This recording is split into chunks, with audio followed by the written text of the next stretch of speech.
claim AV when we extract evidence, when we extract files, unknown files, we need to run it against a virus scanner, for example. So you can use claim AV, or you can use any other antivirus software out there. Okay, screenshot. Okay, interesting files there, nude picture, stuff like that. All right, so let's move on to the next one. We're going to talk about the different kind of data that you can get from network traffic. The 4 common ones, we call them network-based evidence. Statistical data, session data, alert data, and then we're going to move on to looking at application data, right? So statistical data provides a high level or general overview of network traffic over time, such as hours, days, weeks, months. Answer the question, okay, who are the top pair of destination IP and port? Who are the top talkers in the network? How much internet queries are we receiving in a day? Who downloads the most data? And so on. Okay. It's used to form a baseline to look for deviations. Okay. So one thing that we always emphasize is that it's far easier for you to investigate an incident if you are familiar with the familiar. Okay? So rather than trying to look for, rather than spending your hours, your time looking for like examining packets, decoding protocol, you'll be more productive if you know, if you're familiar with that particular protocol. In this case, it's network. So if you know that if you are familiar with your network environment, for example, you know that our SMTP traffic is always 30%. If it goes 40%, then it indicates something abnormal, right? So that's the idea here. If if you are familiar with a HTTP connection, for example, if you're familiar with HTTP protocol, you will be able to detect. It'll be easier for you to detect covert channel hidden in HTTP protocol, right?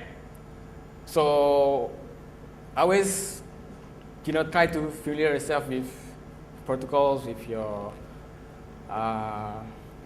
with your network environment. Okay, so that's the statistical data. It's usually used in a reactive manner. So I think that's practically true for everyone. It's used for, when something jumps, when your graph jumps, go haywire, and then you start doing something on it. The other data that you'll be interested to look at will be the network session. Okay, so or network flow. Now, network flow is set of traffic that is related to the same stream. Okay, it's equivalent to a call. When you're making a call to someone, hello, how are you? Let's go for a date. Blah blah blah. Then you hang up. Bye bye. So that is one session. Okay, so you have a start time and the last time, and a few other information such as duration, how many bytes are transferred, and so on. The port. Okay, so think of it as one communication between one complete communication between two endpoints, right? So the start time, basically, usually the first packet in the flow. Some network flow tools have a different definition of start time and stop time or end time. Okay, they may use terms like last time, or they may use terms like end time.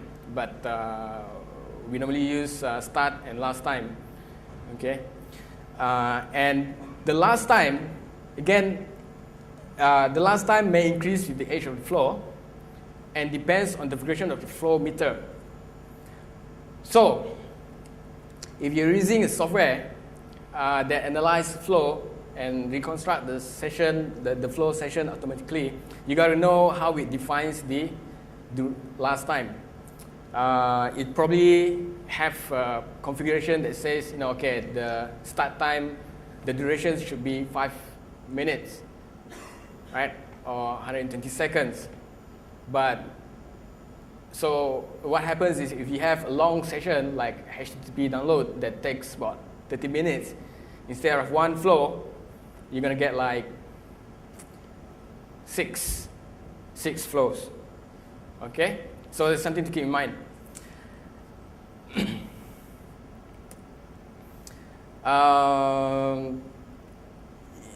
Going into semantics, session and flow. Session is conversion between two. Okay, let me go back. So you have one session, right? And then you have a flow. So in that particular session, you may have different flows. Now these flows again is defined by your network flow analysis tools. So like what I've mentioned earlier, so that 30 minutes is one session, but inside that particular sessions there are 6 flows. Okay, so that's the reason why is, like I explained here, the start time and last time is delimited based on the configuration of the flow meter. And then we have things like unidirectional and bidirectional flow. Unidirectional will be single direction, bidirectional will be both direction. Okay, so in this example, the top box is unidirectional. You see the direction from host A to host B, and the total bytes transfer is 50 bytes. The second one will be host B to host A. Host A returns, basically host B returns total of 100 bytes to both host A. So if you view the data in bidirectional, you will see the connection host A, host B, total bytes 150 bytes, source bytes will be 50, and the destination bytes will be 100.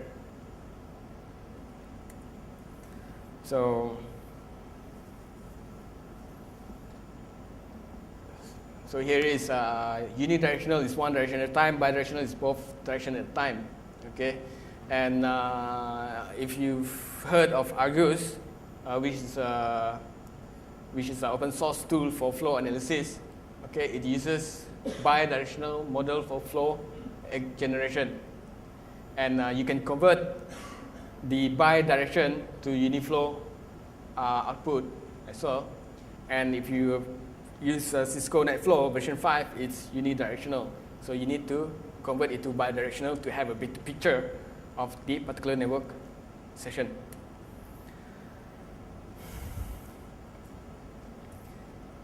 Yeah, I'm going to finish this up, then I pass it to him because I don't want to hog the microphone. So how do you perform flow analysis? If we have time, we will show you the examples later. So when you perform generic flow analysis, right, it's statistical and it's based on session. You don't look at the payload. There's no false positive or negative because you're looking at connections again. You don't care about the content or the payload of the packet. If there is a covered channel in that particular session, there's no way for